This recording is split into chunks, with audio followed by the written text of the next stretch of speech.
as they will be facing off against Tempest. But our first series of the day will be KSV Black versus Ballistics, as we see that Cursed Hollow and Volskaya were both banned. Ballistics with the map choice. We're going to Sky Temple here. Notice how just off of the selection yesterday of Volskaya from KSV Black is enough to be able to get that for Ballistics. It's not like it's an unheard of ban coming out from them whenever they feel like their opponents are willing to risk it and kind of take that. We're talking about the respect the Korean teams kind of have with one another, but because that map is picked, willing to commit to the ban here, I really think that is really cool. And then also, even though Ballistics Sky Temple selection is a very, very common map pick for them, I cannot help but feel like it's a great start for this series, because mid-game to later stages of the game for KSV on Sky Temple has gotten very questionable through the Eastern Clash. Yeah, I would agree with that. There's been a little bit of wonky decision-making from KSV on day one. Back on Friday, there was some really weird play we're seeing with them against China, where they were massively ahead, but they couldn't capitalize on their advantages, so it can get a little bit weird for KSV Black if the map goes a little bit longer. It's also odd that Ballistics has the confidence to pick this map against KSV Black. It's both of these teams one of the most commonly picked map, because in regular season, when you have the round robin, they like to pick it as a second map because it's a map that can snowball out of control very quickly. You don't show a lot of strategy, so they pick it against the weaker teams in the region. So to pick it against KSV Black here, I think, is also a pretty big confidence statement. The confidence statement, I think, is legit, because we saw a very well-executed and well-prepared strategy from Ballistics on Sky Temple yesterday, where they came out hitting.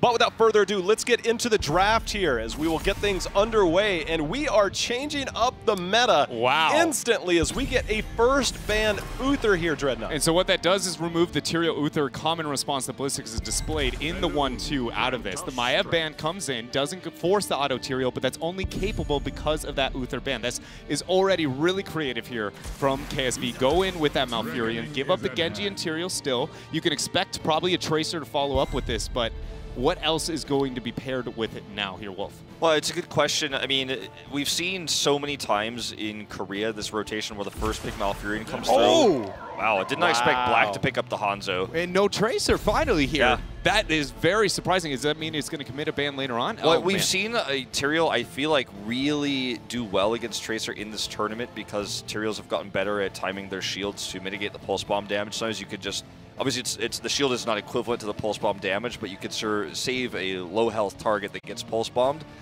It's surprising to me that Tracer Tyrael has really not been a thing in this tournament, specifically compared to HGC Korea. Genji has still been the higher priority hero, even with Maiev now on the table. But Hanzo is a hero that you expect to see from SC on Ballistics side, so I think there's an extra level of depth to what KSV Black is doing, because we have seen Hanzo Genji comps in Korea.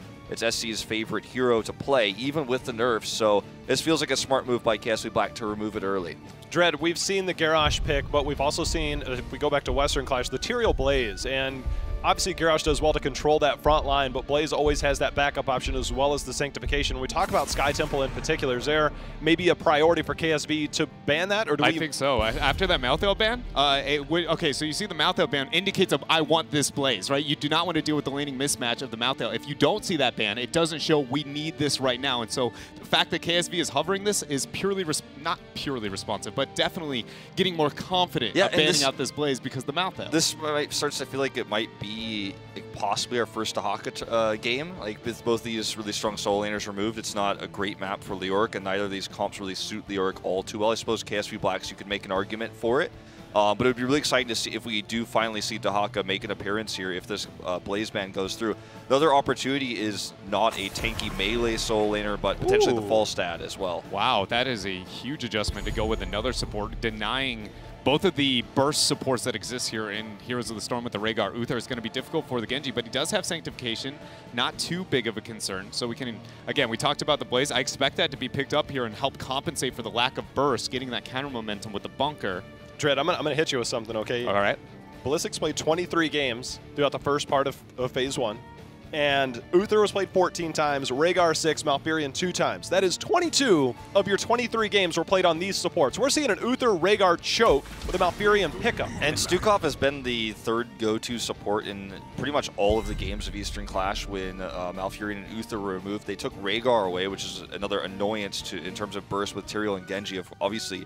But Stukov just isn't going to have protection against any type of burst damage. I think KSV Black could still theoretically run a Tracer here. It's a possibility. the lack of burst heals outside of Tyrael's shielding is going to be lacking. If you can bait out the bunker early in a fight, or you can pick fights pre-10, Tracer could still be strong here. I'm going to go Junkrat, though. Junkrat and a Leo. Interesting choice. A lot of poke damage when looking at the composition that KSV Black has on their side.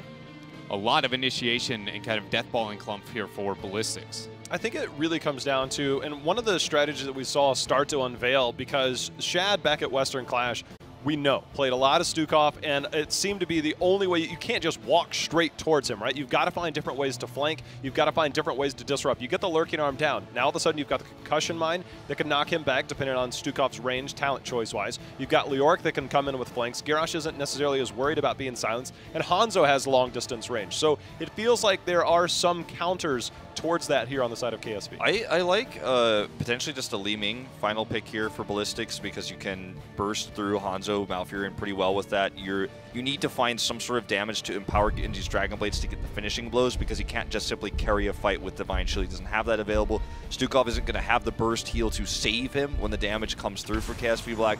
Ooh, but we're going Zeratul again, so it's going to be that heavy dive we saw from KSV Black, we saw from China several times, and now Ballistics is jumping on the hype train with this Zeratul. You know, we saw Zeratul play at Western Clash, and Snitch was on the other side with Junkrat, albeit it was Infernal Shrines, but he talked about how comfortable he was against that. Obviously, Rich, very well known for playing Hanzo or Junkrat, normally the Junkrat. I mean, do you think that comfort level is the same for him? Probably. No. Actually, I take that back. Just because I said at the Western Clash, I think Snitch is one of the best Junkrats, if not the best Junkrat in the world. So it's like I have a hard time comparing anybody to him and going, is it going to be as comfortable? But KSV looked extremely dominant yesterday. They looked very comfortable with the decision-making, even though they were mixing things up. So I think it's hard for me to kind of assume that they're going to struggle with any variance here, especially with how fast and confident and adjusting that last draft was from them. They were the ones setting the tone. And so I feel like you got to be confident in KSV. Well, guys, confidence is there as our predictions came up there. Those are things we discussed beforehand. But we're going to see what you think at home, as it seems to be the similar trend, as we've got 66% of the viewers at home voting here for KSV. Not as much faith in Ballistics, despite this being one of their better battlegrounds. Yeah, and also despite KSV Black's pretty lackluster performance in the regular season. I think a lot of people watch regular season, and despite KSV Black making it this far in this tournament and upsetting against Tempest, it was with pretty weird drafts. It was not a showing of dominance per se, so it's hard to be, I feel, be that confident in KSV Black. We all predicted them right. We had to pick one of the two teams, but I really think this series could go either way. Could go either way, but before we get into too much discussion, gentlemen, take it away as we get our day started here with KSV Black versus Ballistics. Wolf, this one is going to be a doozy. Ballistics here running a high-octane composition. Just the minute they pull the trigger, is going to be very difficult for that, Hanzo, that Leoric on the other side of the table for KSV to survive. Yeah, I feel like the Blaze pick here doesn't do as much for them as they would have liked to with the Junkrat coming through, but at least they have Stukov, which feels kind of like a safety net in terms of healing, in terms of dealing with the poke that comes out from both Hanzo and Junkrat, because it's not a lot of burst. It's just slow, sustained damage, and if used correctly, Bio Kill Switch could just kind of counteract all of that in a second. So if Ballistics wins the poke war somehow with Genji and Zeratul harassing, out-heal their opponents, then they can look for those picks. In team fights, outside of team fights though, there's a lot of kill potential, and Leoric is going to have to play safe up in that top lane. Yeah, and you can see his talent adjustments to be able to deal with that mentality already here. Not necessarily the standard that we see from all other parts of the world. Going to help trying to get back to life here and deal with the pressure Ballistics is applying through this game. For now, though, the biggest thing to keep our eyes on is going to be the Giant Knight rotation that happens here at the 1 minute mark. Tiss kind of waiting in the wakes here, as SC might get the scout out. It's who can get the upper hand with the transition. I expect KSV to try and kind of set the tone here, but generally speaking, Ballistics is far better at this control of the map. Yeah, their early game control of the map is usually much better. The route here is good onto SDE. He gets Concussive Mind as well. Excuse me there. I will avoid the follow-up stun, and ends up nearly being a counter kill there onto Tist. But a better trade here for Ballistics, you could argue. They have a really decent camping comp with the Stukov here. Obviously can help clear them very quickly. Stukov does a lot of auto attack damage, so can help support clear this. Zeratul did not come down though. They want to make sure they can maintain that soak in the top lane. They're not going to try to use Zeratul to invade both camps. They didn't win the top lane. It's not a winning matchup for Zeratul up there. So couldn't make that happen. So it ends up being a really neutral game regardless of obviously Ballistics being more known for controlling the early camps here. And so because KSV is sending the 2 members, now the 3 members down to bottom, and it's only a Tyrael Genji, that anti-siege is very weak compared to a Hanzo, Malfuri, and Garrosh. That should give KSV a big upper hand down below, which means that top camp that you saw Ballistics Starks is much more dire, that they time it proper or at least gain value out of it. Also keep in mind, Zeratul in a losing lane matchup, and when it comes to clear on that top half of the map so far, and so that is going to make it only that much more problematic and crucial. Ballistics is effective with their Knights. And notice how Leoric, every time he pushes the lane out, every time he clears the wave, he just walks back to his cannon towers. Now he's, of course, helping the camp, but he keeps stepping back in that top lane. This is going to be a good timing for Junkrat to clear this, but he's never trying to get damaged onto structures despite the fact that he's a lane bully, because he's up against a Zeratul Genji comp. Didn't have vision of Zeratul there for a little while, so isn't going to overstep his boundaries. And that's something we saw a weakness of Tempest actually when they were running the Leoric yesterday, is just overextending in that top lane against this very aggressive gank-heavy comp. And this is something Ballistics compositionally has been drafting throughout the entire tournament, is a very weak anti-siege compositions. Other than when they end up getting their hands on that Hanzo, then it's a very different case. And so the fact that KSV was able to manipulate the giant rotation and has a successful placement of their Night Camp as you see them meeting at that top wall. Right now, KSV is winning on every front of this game. Yes, it's not a huge victory, but these are typically the indicators on who's going to set the tone for this match on Sky Temple. Yeah. And KSV's got them. And every time we've seen this Zeratul Genji or Zeratul Tracer type of composition be successful, it has been largely from dominating the early game through picks, and KSV Black has just played too safe to allow any of those picks to happen. Zeratul's been bullied in the top lane, but never so much so where there were gank opportunities. Looks like it's probably the first time Kyocha finds himself in danger, but he's going to be able to sustain through this with his grab here. Sake comes up, and this is totally fine. In fact, they might even grab a root here on the SC, just barely missing it there. Had to get the Swift Strike out. Magi goes in with the W. They're not able to get enough damage out. Lurking Arm not placed necessarily proper. SDE in a bad spot, trying to kite out here, but I do not think this Blaze is going to survive. No bunker here quite yet. First blood over to KSV. Kyocha pushing the limits of what Leoric can do with that extra healing coming through from Malfuri. And a totally different story, obviously, is if he missed his Drain Hope. It would have been, he would have had to leave, or would have died much earlier, but really just showing what Leoric is capable of with that heal build at level 1. And now KSV Black just continues to dominate this early game, get the final shots of this top temple, steal it. The entire wall is down.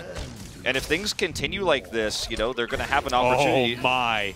That was so clutch there from Reset to use that concussion mind to know he could dodge that Druin. Very well played. Well, they're going to have an opportunity to take maybe the only boss they can get this game. It's a Tyrael comp on the other side with Void potentially available, so getting 10 first is so critical if they want to have boss control. Yeah, it is interesting. KSV, though, because they are playing against a team so formidable on Sky Temple, even though they won on every transition, it's not like they're pulling that far ahead in experience here. But Ballistics identified how to deal with that situation conveniently. When you're as good at that strategy yourself, you know how to play against it. You saw complete sacrifice of winning on the top half and the bottom, and more making sure we do not lose an ounce of soak anywhere on the map. It is going to be a setback because they lost a majority of the shots, but they are very much, you know, not dealing with that. Here's our full level lead that we typically see the Korean teams get over almost everybody else at the Eastern Clash. Yeah, it looks like KSV Black's next objective here is going to be to try to grab this healing well. They have the Siege Giant advantage with the clear you were talking about. Ballistics has to take these camps when Black isn't here to get any sort of value because of the wave clear Black has right now. And they're just going to Sonic Arrow this, scout everything out, and continue to push this down. This Cannon Tower will give them 10. If they could get the healing well, it would make the next Shrine phase so much easier for them. But realistically, just getting 10 alone could allow them to potentially threaten a boss. There's so much they could do from this, and it looks like they're just easily going to get this Fountain. Dragon Arrow is going to come out, end up hitting the Tyrael, the flip, the taunt, Twilight Dream, everything being used here, just unloaded here onto Ballistics, finding themselves another kill. 23 seconds out from the first, or excuse me, from the second temple phase. But KSV's already got this bottom 4. Yeah, I mean, they get the insta blow up onto Tyrael, and Magi eats so much damage, he can't even stick around. This is easily a fort. 10 seconds to temple. They didn't get the boss because they didn't get too many kills here, not enough to make that boss secured with the level 10, the engage they took, but they're sitting real pretty right now, Dreadnought, as they have a winning matchup in top they could actually be more aggressive with now as well, that we've posed, we're post 10. And I just feel like Ballistics is really going to have to make something happen soon, or they're just going to fall behind too much structurally against a comp that has better wave clear than them. Yeah, and even though they do have really, high impact heroics on Ballistics, normally I'd be like, it makes sense to wait out for the heroics. Nice groundbreaker flip taunt onto Zeratul. Jungha now unable to make it out, and that is devastating towards their success. Kyota going to drop the into Magi with that stiff arm, pushing them away. Tis using all the armor on the front line. He's going to be able to kite out here.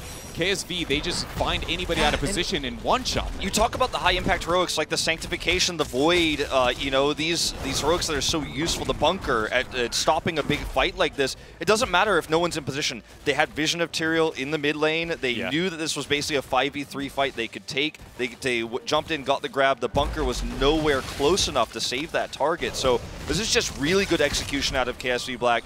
And finally they have an opportunity to boss here. Sank is available. They are going to walk away and retreat, but I think they will have to contest for this because Ballistics is going to steal it otherwise. This is one of the only moments KSV is willing to even try and take this risk. Oh, look at that Dragon Arrow. Riptire is going to be used going into the backline. SC, Twilight Dream ends up getting the kill onto him. No resets available. Jungha trying to go in on the backline. Reset ends up using the Concussive Mind to keep himself up, but there's the Void to buy a bit of time. Okay, the Void here is just buying time, but it's not going to be successful. The taunt comes through, and Hooligan's trying to help turn this around right now. It's just too much damage. Rich is going to just blow people up here with this Hanzo damage, and I say blow up, but really just bleed them out. I mean, he's just doing so much sustained damage in these choke points, in these fights.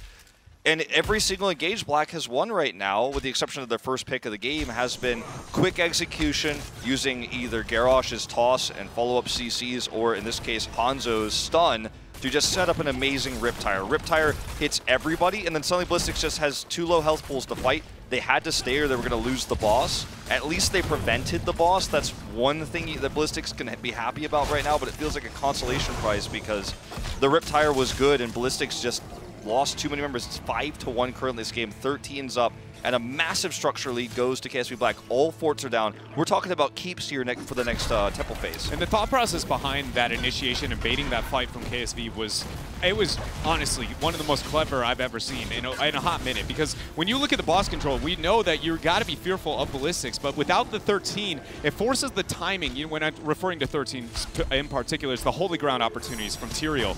And being able to have that, they bait that at the 12 to 13 range, not willing to get past that threshold. And that bait is only possible because you aren't fearful of the Tyrael all-in opportunities. They have to move up a little bit more aggressive. And KSV didn't wait a second. The moment they move up, here's my Dragon Arrow. And the cool thing too is what they did at first when they walked away from the boss was they moved down and then towards Ballistics to prevent Sanctification opportunities. Yeah. So that basically there was no way the Holy Ground could be used. Sanctification was going to have to be used away from the boss pit in order to save them, and Ballistics just wasn't willing to do that. They have 13 now, and they are going to look for a fight for these temples. KSV doesn't have the setup they're looking for this time to get that Riptire. Also has a huge power spike there for Stukov at the 13 Talontier. The reason Shah was able to make his name there at the Western Clash, often for that route to get the lockdown. Leoric consuming those shots down below. It's really kind of the onus onto Ballistics to make something happen at this point, just because structurally they are suffering so heavily. It is convenient, though, that the Night Camp on top is getting that free pressure, essentially kind of doubling the shot advantage, but KSV is rounding the 16. They need to make something happen. And KSV is hitting the keep wall, soon to be hitting the keep. Here's a Void, but there's not much follow-up to this with this comp. Nice taunt. Holy Ground split is going to be there. Twilight Dream ends up hitting 3 members. Dragon Arrow follow-up. Rich not taking too much damage. Uses Scattering Arrow. Sanctification actually keeps SC alive. He dives onto the backline, and it doesn't actually cost him his life. He keeps himself up. Junkrat out, and KSV is losing this fight. I mean, that was basically the best Sank they could have hoped for in that exact moment. Rich, very low, does survive here. Could do a lot of poke damage. As he's coming back, they need to be careful. Top fort does go down throughout all of this. Oh, that was so scary. So the Sank was so well placed there. It protected him for like the one frame he needed to be in order to get that kill. And it was at the exact same time that Stukov's Q actually floated over and got the healing onto him. So not only did he get that D shield, he got a little bit more healing. Or not so much the D shield, but the invulnerability. Yeah. Same thing, different spell. And then very much was able to get that aggression on. If he had traded up onto Rich and got that kill, I'm pretty sure that KSV would have been 5-man dead. And the thing is too, like KSV did everything right. The taunt was perfect in response to the Void. The Twilight Dream was really well executed, and yet still they were able to turn this fight through Genji, through that Sanctification. The Void was great, but KSV Black did everything right. This is the highest level series we've seen so far, I feel, in this tournament, and this may be what we can expect from the finals, depending on how this goes. But And KSV Black have 16 now despite losing that fight. They're going to posture around boss. Sank isn't up for 25. And even though that fight did go for Ballistics' favor, we also have to keep in mind that Liark was on bottom, showing on bottom with the shots being consumed. And it's pretty easy to force a void fight, right? It's one of the easiest spells to force that. So Ballistics, though they have been successful, it is still not necessarily the, the same. Are they winning full skirmishes? Boss started, nobody in position. 10 seconds on Sank. I don't think they can stop this. They can try to holy ground it too late. Sometimes you got to let a boss go, but right now with 2 Siege Giant camps and a boss pushing down their already damaged keep, KSV Black is going to feel fantastic about this. SDE is way out of position there. Are they going to execute and try and get the initiation? Flip goes out. Dragon Arrow not going to be used yet. Bunker is actually baited. You can expect KSV, knowing that Bunker's down, they are going to all in once this thing drops. Oh, with absolutely. This boss, There's double no giants, protection. This is terrifying for Ballistics. Hooligan needs to be really careful about how he uses Sank. Oh, he's silenced. He's silenced. He can't get the sanctification. He can't use it. Riptire, the deflect actually keeps SC alive. He's going to switch strike out of here. Nice knockup with the Groundbreaker. Hooligan gets tossed back with resets. Cuss of mine. SDE has to use that jet propulsion away. He's going to go down, though, and now the core is open here with the 2/3 health boss. 5 up for KSV Black. They're going to look to try to end the game here. Void is available. I think they need a pick, though. They need everything at this point. Oh, 5 seconds is not enough. Sanctification, Rich gets 1 shot. Okay, Rich is dead here. The Dragon Blade continues. Silence coming through onto Tist. He's got enough armor to heal through this, though. Core's under attack. Shub's going to buy some time here. This is going to be a close one. Double Void's Giants still up, though. I think they should be able to save this. Double Giant still here, not yet to get the damage onto the core. Void buying 5 seconds here, 45% onto the core. And reset he kills now. Goes down. That's going to give SC a reset to get the defense. 40% and ticking. KSV Black's trying to make it happen, but Ballistics holding on here with 30% is going to push them back, get over the resets, wipe the floor with them, and even tie this up in experience. That Void was so critical. I mean, we've seen Void Prisons famous Here's the Storm history ever since Michael Udall did it, but we've seen these Voids used in these kind of core rush situations where you basically can, in this case, buy a lot of time. The Siege Giant's not actually able to damage the core was so important. It gave time for the minions to spawn, etc. And that Void saves them. It's important they didn't use it in the team fight, actually. It might have helped them win the team fight, but sometimes, I guess, fate works like this for you. But now the threat of a backdoor is always there with not only all keeps, but also a fort up for KSV Black. In terms of temple trades, they need to really be getting both all the time here. And this is still a very difficult game for Ballistics to win. Yeah, because it's the way the Sky Temple functions, it is going to be difficult. But if they find members like Kyoja out here like this consistently, they're going to be in a good spot to turn it around. The experience still in their favor, eating a lot of damage. The Riptire is going to be used. Dragon Arrow's dodged, but the Riptire gets deflected. There's the heal SC. You want to know why this man has made a name for himself? It is plays like that, ladies and gentlemen. He's out of here. I mean, the blink dodge to avoid the arrow was not as impressive, but still 2 clutch plays here in a moment that could have cost Ballistics the game with their core at 33%. Very well done. 5 shots could be taken here for Hooligan as well, damaging that top keep. They have taken an experience lead with the catch-up EXP that you can grab from that bottom fort that they just got, also the soak and those kills they had in that last team fight. They can hope for a 20 fight maybe on boss here coming up very soon when the boss respawns in about a minute and a half or so. That's about the only realistic win condition for Ballistics because the map is so, kind of weighted against them. Mainly when I say that, it's not the one keep, it's the fact that that core is so low, and it's the lane at which they have lost a keep in the win condition of the boss is on bottom. They have to force in the lane that they're the weakest in because their core is too low and fearful of a backdoor. So a 20 spike with the boss control that they have for me is really the only moment they win. And keep in mind, if they even get that boss fight for free and end up taking it, by no means does that mean that it's game. It's just removing a win condition and fear from KSV. Exactly, and remember KSV has this really cool top push going on and everything else, but the keep wall is up, so they're not really worried about this. They're just going to go soak that for 20 now. They let it happen so they can get the free safer soak here. They let the wave push, so now KSV Black can't punish them for getting that 20 soak. They can go basically straight from this to the boss. Even if by some weird circumstance they lost their top keep to this push, it would still be okay because they're in a position in this game where they're basically lost no matter what until they win either a huge team fight and get a wipe or get the boss. The boss is the only thing they can fight for that could even get them a team fight win at 20 because KSV Black isn't going to be looking for a 19 versus 20 fight right now. It's just that boss timer is like the most critical thing right now. Barring a mistake by KSV Black, Kyoja overextending like we saw a second ago. If it's a Zeratul Genji comp, they can look for picks, but the boss, this temple, this is the fight they're going to be looking for. And it's one of those moments where knowing it's going to be spawning within this time frame, they have to constantly keep somebody cycling vision, Ballistics that is, down below. The fact that Genji's in that lane along with the Tyrael, they need to make sure that they aren't afraid of that. Keep in mind, once 20 hits, play the game's available for Rich. If anybody else makes it past and kind of, you know, Leoric's waiting and Wraith walks over to the other side, they have an opportunity to go for that. We're losing this fight, but we can still win this game. Absolutely. Ballistics playing it passively, but so is Black, because they know that in just a few more minions time, they will have 20. They can take that even talent tier fight. And the other scary thing for Black is just, this is an unfortunate circumstance for them because it's the solo temple, so they can't trade to try to do more damage to the core, do more damage to those keeps. The only way Black loses this game is what they've decided now is if we lose this fight and get wiped. So they're going to take a very safe approach to this.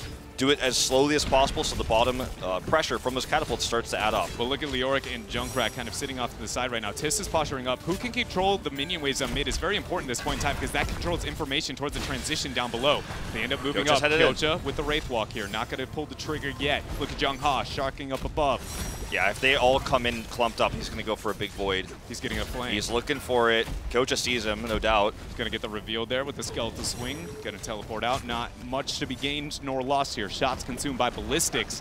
And again, this is kind of a stalemate. A lot of teams would never be okay to just let this entire temple go, despite being ahead. But KSV Black says, this temple isn't even going to kill a keep. I don't need to fight over this. If we get wiped, we lose the game. No reason to risk it. Unfortunately, though, this means that Ballistics has an opportunity to take a boss fight where they have so much boss control. They have Bunker, Sanctification, Void Prison. KSV Black's going to look to fight away from that boss, and it's not going to make this fight about the boss. And they're going to help escort these Siege Giants bottom. There's vision on Leoric. Everybody knows where Kyocha is. Tiss mounted up, going to get the flip. The taunt is not going to be immediately used. Trying to see if they can bait that Sanctification. Drew goes out. Look at Jung Ha with the flank. He goes on to Rich, gets a lot of damage, almost gets a one-shot. There's the Void. Okay, he needs to get in there and get that burst damage in. There's the silence. Rich is able to get away, gets the kill. It's a trade, though, and SC has that unlimited Dragon Blade here. Is there enough damage, though? I don't think so. Healing coming out from Augie, but look at that flip groundbreaker from Tiss, able to get that locked down. Not enough to get the kill. Sanctification only used to keep Tyrael alive. SC trying to scoot right through the members of KSV, but Kyocha's not having it there with that Wraith Walk. Shields do come through from Tyrael, but this is a one fight for KSV Black, and 2 picks alone should be enough here. They have Siege Giants pushing, as you can see, pretty much full health on both of those, and they could just end this game however they choose. They're going to go for the 4 Siege Giant push. This time, it should be enough, Dreadnought. It should be enough. There is no Void Prison available. Massive Shove is really the only heavy disengage. Bunker's great disengage, but only in team fights, not from your core. This is going to be KSV marching towards what seemed the end of game number 1. What started very dominantly into their favor, but then quickly turned around. Some clever plays there from Ballistics. Looks like Hooligan's just trying to clear the Siege Giants here, but I don't think that's going to change the outcome. Honestly, it was a pretty clever play because that is a big fear of the Siege. There goes the Buried Alive. No SC opportunity to switch right out of that. Yeah, silence. They're not going to give him any mobility options. That is going to be game number 1 going in pretty dominant fashion to KSV Black. Early leads on this map are so difficult to come back in. Stun coming through here from Rich long distance, and that is going to be the wipe to end the game. 12 kills to 9 here.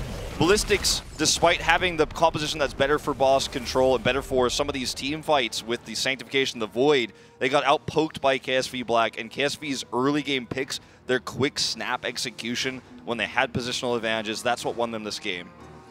Well, guys, that was KSV Black coming out on Ballistics map choice, and it seems like the draft, the play style, since the role swaps seem to have steered KSV in the right direction. It's a little too early to tell in this series, but coming out in game 1, that's got to be a big statement for them. I have never watched KSV Black play a game, and I'd be as impressed as that last one since, I'm going to say, their Spring Global Championship victory run. Like, that was honestly very impressive. Talking about the patience being displayed around that middle shrine and being not willing to, contest that temple, the opportunities around the, 13 decision-making, the boss control and zoning that we saw from Kyocha, the never letting up the 2 rare win conditions that most teams would not let up. Both times they were willing to take that play. I'm not kidding when I say, like, I don't think I have ever been that impressed by them. That's not true because back in the day, I was just like in awe, but I mean, it's still, that is clean here from KSV. I think when we talk about emotions, KSV Black and formerly MVP Black, of course, we'd often talk about what power level they were at, right? It's kind of when someone said that in an interview, I think it was Sake at some point saying we're not at our full power level. Yeah.